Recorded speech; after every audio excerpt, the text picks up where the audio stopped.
Welcome to Social Media Connection. I'm Jay Deragon with the Relationship Economy. And I'm David Bullock with the Dave Bullock Show. David and I have been having some dialogue. It's been rather interesting.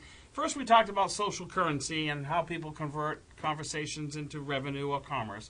And then, prior to going on tape here, we were having a conversation about the difference between strategy, execution, to get to the currency. So, you know, David, as an example, I've created a whole bunch of plans trying to help companies learn their landscape and the strategy to apply to social media. But they end up going on a shelf and they don't get executed. Why?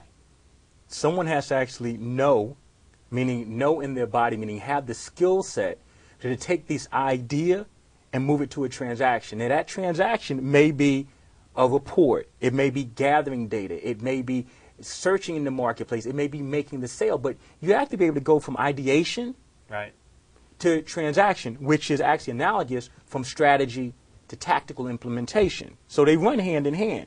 Okay? Somebody's body, someone's body, like someone has to actually do something. This idea of thinking and something's going to happen, it doesn't work very well. It reminds me of the old challenge in the world of consulting that I was in, that management had to buy in to the strategy and have the knowledge of the tools to execute the strategy to make it a reality. So would you say management of companies is kind of stuck right now in the middle? They don't have the knowledge how to execute? Oh, this thing is changing so fast. Every 6 months, every 3 months, there's a new technology, a new platform, a new idea, and all of a sudden it manifests itself in the marketplace, especially in the internet marketplace. It exists. New things are changing the environment. It's shifting. It's moving. Change the whole dynamic. Right. Every time. And if management is not in the space, understanding the space, knowing the space, meaning knowing it in their body, not because they read an article, not because they read a paper, but they know what Twitter is. They know what Facebook is. They know the challenges of social media. They know the challenges of a blog. They know the upkeep parameters. There's some things that you need to know. I mean, I am a webmaster. And one of the particular sites I'm working on right now, you know, we had to do, you know, add 4 or 5 pages to it this weekend. Now, it sounds easy to a manager. Well, just add the 5 pages. But the person who has to do it, there's some stuff you have to know about that page and how to set up the HTML and did you break the CSS. Yes, I'm using some words you don't know, but that's the knowledge at the execution level that most managers don't know. I had a very interesting situation when I was working at the DuPont Corporation many years ago. I was a manager there. And what was told to me is, well, you don't have to know what your people are doing to be able to manage them. And I never really understood or really wrapped my arms around that concept because I'm like, if I don't know what they're doing, I mean, I don't know how to fix that machine, then I don't know if it's taking too long. I don't know if they need assistance. I don't know if they've had that same machine there for the past week, but because I didn't know, I didn't even know to check that there's a number imprinted on the leg of every one. See, that's specialized knowledge at the tactical level. I don't think most managers or most business owners really know. They think this stuff appears out of nowhere and is easy, but if you don't know, guess what? Things can go wrong, and you don't even know it. That represents a good analogy about the space of social media, because there's a bunch of, and quite frankly, it was pushed up from the youth, on learning how to communicate with this new technology, and the value added in time and productivity it gave them. So there's a whole body of knowledge that from executive level, you have the strategy. From the managerial level, you have the execution piece. So if they don't know how to use the technology, if they don't know the value of it and how to use it properly, they're not going to be able to lead the people in the other departments on how to grasp the value or use it effectively. Well, you've heard the buzzwords, Generation X, Generation Y.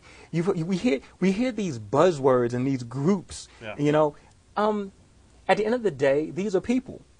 And they are learning technologies in different segments. I mean, they're adopting it. Okay, they adopted it. My children will never know what the world is like without a computer. They don't know what that world looks like. I know what to do. I remember when the first computer showed up in the yes, I am. Okay, when it was first adopted into schools. That's not a generational gap. No, that's progress. And the question is, are you going to adapt and adopt the technology so that you can use it for your betterment or not? There are people now I know who still will not use a cell phone. There are people now I know will not use an ATM. Now, here does the technology exist. It saves time, energy, money. It's been vetted. It's been vetted. Yeah. People know it works. Well, you know, in today, the social media space, the vetting process, the cycle time of change is very fast. And as a result of that pace, in order to execute a strategy, you need to understand from a managerial level how to keep track of those changes and apply them to whatever the initiative might be, which is engaging customers and turning revenue. Well, here's the part which is so interesting about that.